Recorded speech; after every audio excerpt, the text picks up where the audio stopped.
the other thing we talked about at the communications? Oh, the possibility of writing an op-ed piece, which Jan has tentatively started to, because recognizing that people are gone and looking online and hoping maybe people pick up on this rather than just coming back to school and hearing this.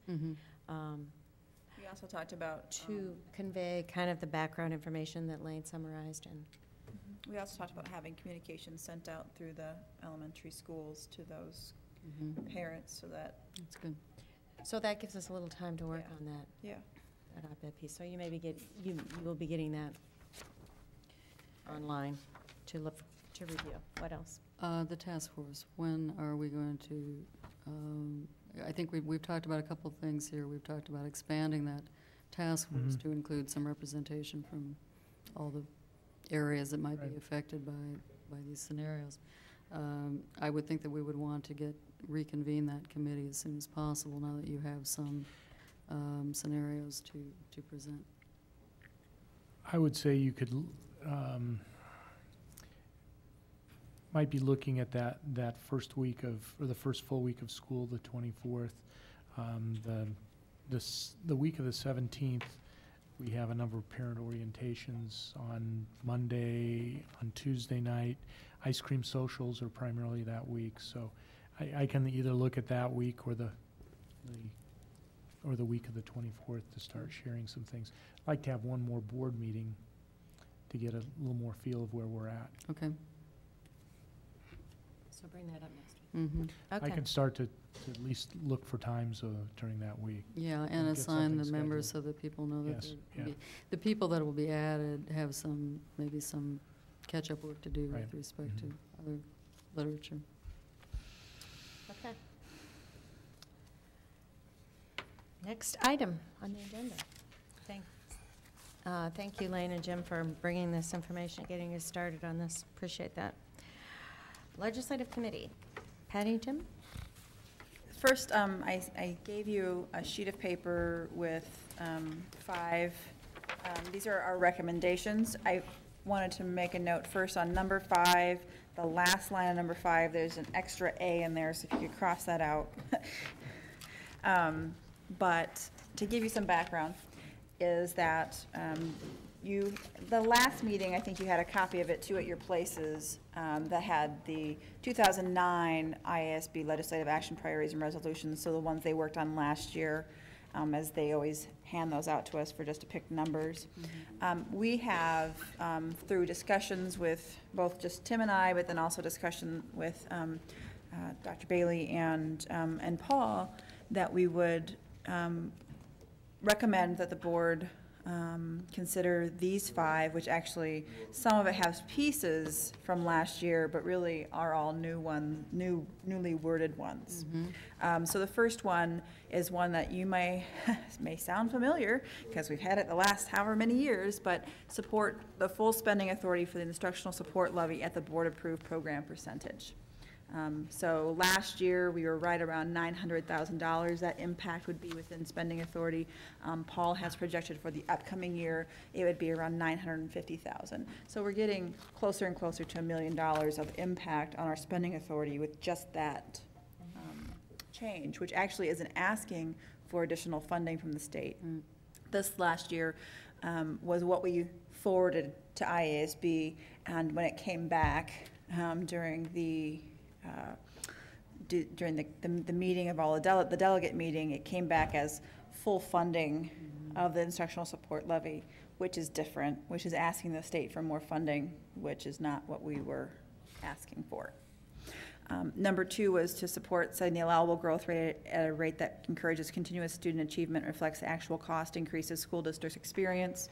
The allowable growth rate should be set no less than 4%, even if the state is unable to fund this rate. The decision to fund 4% allowable growth is then determined by the local school board. So the school board would then have the local control of whether or not they would. Again, it's a spending issue, yes. This is different from IASB, who annually asks for 6%, and Tim and I in our discussions and feeling the sense of at this point in time, in the budgetary concerns, it seems ridiculous. So. So you're shooting yourself in the foot by asking for something that you know you something can't that get. just seems ridiculous, right? Number 3, we talked about, and this is where Paul really was instrumental in helping us pull some things together, was to support the expanded flexibility and use of the physical plant and equipment levy. That would include all software purchases, softwares as a service, the total cost of contracted school bus services, and energy management services, whether performed by a contractor or an employee. Really, it's, again, expanding the scope of PEPL, so it allow more flexibility of moving some things that we currently now are, because of statutorily bound into our general fund, so it would allow us some more room. Again, decision-making happening at the local level as opposed to not having that ability. Number 4 is with the assistance of Paul, and I think that, you know, it's good to ask for things, to support the creation of a special revenue fund to pay for all costs of providing school bus transportation services. The funding source shall be a property tax levy. Just basically creating another pot of money in our whole budget overlook that would address transportation. And thinking about the needs of transportation for school districts that vary throughout the state. We contract, so ours is different, but Clear Creek, Amana, because of the mass size of their district and the area that they cover, have a large amount of transportation as well, but they don't contract. It's there within their own system.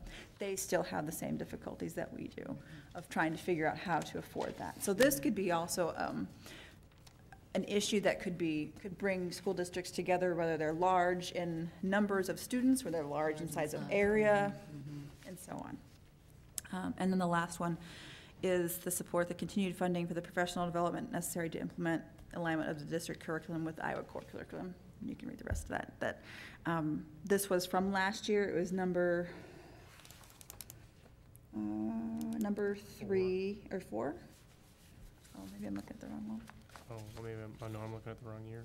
Number 3, just because we're still looking at that, and so this is with the help of Jim to give us some kind of direction of where we've already been and what would be helpful for us. So in some ways, we are expanding out from what IASB puts out to us to really think about what are the things that will impact our district and when we're trying to put forth our priorities. Now, how this then comes out at ISB delegate assembly time, but I think one of the things that we'll learn from all of this is that things are changing. And I don't know if you saw the communication that came out this past maybe a week and a half from Lou Finch that said IASB will not be doing their legislative conference in January as they have been doing it, that they're going to kind of push that all out into areas. So I'm assuming that means the AEA areas, because that's the way they divide us at convention. And that, so they, we'll just be in certain areas. It would no longer be a statewide effort in that sense. And that the Urban Education Network, that Lou's assistant has retired, and so they're closing the Des Moines office, kind of shutting some things down. I don't know what that means as far as his presence in Des Moines. Should have an impact. That's a discussion, for another day. But that's, so we'll have a UEN day that would just be an Iowa City School District Day. So I think what I take from all of that is that we are more and more almost on our own, and that we may have a stronger voice and a stronger chance of pushing things forward if we're working more regionally. Absolutely. So, Lane, I don't know if you had a chance to talk with Paula about setting up a date. We talked about having a date for a regional meeting. We had those on those Saturdays after the League of Women Voter Forums when we would get together, and Paula talked about having one and hosting one in August when they were ready to have their new high school. She told us that we may have to, and we may have to have our hard hats on because they aren't quite sure when that would be done. But that would be a time to really talk about how we can do more collaborative efforts that way and have a stronger voice.